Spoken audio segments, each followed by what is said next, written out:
Hello hi, ഇന്ന് നമുക്ക് മത്തങ്ങ ഒരു അവിയൽ വെക്കാം കേട്ടോ. അപ്പോൾ ഇത് നമുക്ക് എങ്ങനെയാണ് കട്ട് ചെയ്യേണ്ടത് നോക്കാം. ഇത് ചെറിയ പീസായിട്ട് കട്ട് ചെയ്യണം കേട്ടോ.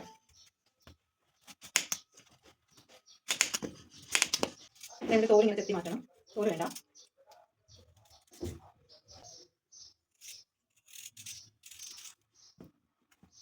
ഈ ഒരു വലിപ്പത്തിൽ കട്ട് ചെയ്യണം. അപ്പോൾ നമ്മളിതാ ഇതിനെ നല്ല പീസസ് ആയിട്ട് ഇതുപോലെ അരിഞ്ഞെടുത്തേ. ഞാൻ റെസിപ്പിയിൽ ഒരു ചെറിയ മാറ്റം വരുത്തിയാണ്. ഞാനൊരു ക്യാരറ്റും കൂടെ ആഡ് ചെയ്യുന്നുണ്ട്.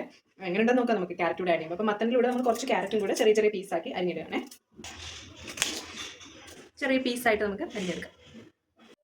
അപ്പോൾ നമുക്ക് അവിയലിന് വേണ്ടിയിട്ടുള്ള കൂട്ട് തയ്യാറാക്കാം. അതിന് വേണ്ടത് ഒരു മിക്സിയിലെ ജാറിൽ കുറച്ച് തേങ്ങ നമ്മൾ പുളിയിടണം. ഞാൻ തിരുമക്കൊന്നും ഇടില്ല ഇവിടെ. അപ്പോൾ ഞാൻ ഇങ്ങനെ ചെറിയ ചെറിയ പീസാക്കിയിട്ട് ഇങ്ങനെ ചെറിയ പീസാക്കി ഇതിലിട്ട് മിക്സ് ചെയ്തെടുക്കാനാണ് പതിവ്. തേങ്ങ തിരുമൊക്കെ ഇല്ല. അപ്പോൾ ഇതാവുമ്പോൾ നമുക്ക് കുറച്ചുകൂടി എളുപ്പമാണ്, പെട്ടെന്ന് പരിപാടി കഴിയും. അപ്പോൾ ആദ്യം തന്നെ നമുക്കൊരു പാൻ എടുത്ത് വെക്കാം. അതിൽ കുറച്ച് എണ്ണ ഒഴിക്കുക. വളരെ കുറച്ച് എണ്ണ മതി, ഒത്തിരി എണ്ണയൊന്നും വേണ്ട. അത് കഴിഞ്ഞ് നമ്മൾ സാധാരണ പോലെ തന്നെ കടുകിടുക. കടുകിട്ട് പൊട്ടി വരുമ്പോൾ ഒരു വറ്റൽമുളക് കൂടെ ഇട്ട് കൊടുക്കുക. അത് കഴിഞ്ഞിട്ട് നമ്മൾ അരിഞ്ഞു വെച്ചിരിക്കുന്ന മത്തനും ക്യാരറ്റും കൂടെ ഇട്ട് കൊടുക്കുക.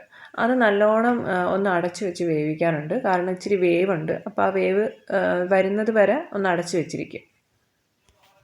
അപ്പോൾ അത് വേകുന്ന സമയം കൊണ്ട് നമുക്ക് അവിയലിൻ്റെ കൂട്ട് തയ്യാറാക്കാം. അവിയലിന് സാധാരണ പോലെ തന്നെ തേങ്ങയും മുളകും ജീരകവും വെളുത്തുള്ളിയും ഉള്ളിയും ഒക്കെ ചേർത്താണ് അരച്ചിരിക്കുന്നത്. അപ്പോൾ ആ കൂട്ട് നമുക്ക് നല്ലോണം വെന്ത ഈ മത്തങ്ങയിലോട്ട് ഇട്ട് കൊടുക്കാം. അതൊന്ന് ജസ്റ്റ് ഒന്ന് അടച്ചു വെച്ച് വേവിക്കാനുണ്ട്. ആ അരപ്പൊന്ന് വേകുന്ന സമയം മാത്രം മതി. അപ്പോൾ നമ്മുടെ മത്തങ്ങ അവിയൽ റെഡി ആയിട്ടുണ്ട്. എല്ലാവരും ഒന്ന് ട്രൈ ചെയ്ത് നോക്കണം കേട്ടോ, നല്ലതാണ്, സൂപ്പറാണ്. അപ്പോൾ നമുക്ക് ഇന്നത്തെ ചോറൊന്ന് നോക്കാവേ. ഇന്ന് ചോറും പിന്നെ നമ്മുടെ മത്തങ്ങ അവിയലും കുറച്ച് രസം വെച്ചിട്ടുണ്ടായിരുന്നു. അപ്പോൾ രസവും പിന്നെ കുറച്ച് നാരങ്ങ അച്ചാറുണ്ട്, പിന്നെ മുളകുണ്ട്. അങ്ങനെ ഇന്ന് നമ്മുടെ ഉച്ചത്തെ ഊണ് നമുക്കൊന്ന് കഴിക്കാം. ബൈ. അപ്പോൾ നമുക്ക് ഇന്നത്തെ മത്തങ്ങ അവിയലും രസവും നാരങ്ങ അച്ചാറും മുളകും കൂട്ടി ഒന്ന് ചോറ് കഴിച്ച് നോക്കാം. ആദ്യം എന്താ കുറച്ച് മത്തങ്ങ ഇങ്ങനെ എടുത്തു, ഇതവിടെ വെച്ചു, രസത്തിലൊന്ന് കുഴച്ചു, കുറച്ച് നാരങ്ങ അച്ചാർ എടുത്തു. അത് കഴിഞ്ഞ് കുറച്ച് മുളക് കേട്ടോ, നല്ല എരിവാണ്, കുറച്ച് മുളക് എടുത്തതാ. ഓക്കെ,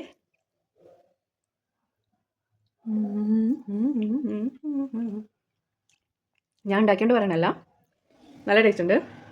മത്തങ്ങ അവിയൽ നിങ്ങൾ എല്ലാവരും ഒന്ന് ട്രൈ ചെയ്ത് നോക്കണം കേട്ടോ. എൻ്റെ ഒരു ഫ്രണ്ട് വീഡിയോ ചെയ്യുന്ന കണ്ടിട്ടാണ് ഞാൻ ഈ റെസിപ്പി ഒന്ന് ട്രൈ ചെയ്ത് നോക്കിയത്. നമ്മൾ കേരളത്തിൻ്റെ പുറത്തൊക്കെ താമസിക്കുന്നവർക്ക് ശരിക്കും നമുക്ക് മീനൊന്നും കിട്ടാത്തതുകൊണ്ട് തന്നെ നമുക്ക് എന്തുണ്ടാക്കാം, ഉച്ചയാകുമ്പോൾ എന്തുണ്ടാക്കും എന്നുള്ളൊരു കൺഫ്യൂഷനിലാണ്. അപ്പോൾ ശരിക്കും ഈ മത്തങ്ങയൊക്കെ നമുക്ക് എപ്പോഴും ഇവിടെ അവൈലബിൾ ആയിട്ട് കിട്ടുന്നൊരു സാധനമാണ്. അപ്പോൾ അത് വെച്ചിട്ട് നമുക്ക് അവിയലൊക്കെ ഉണ്ടാക്കാമെങ്കിൽ ഈസി അല്ലേ. അപ്പോൾ എല്ലാവരും ഒന്ന് ട്രൈ ചെയ്ത് നോക്കണേ.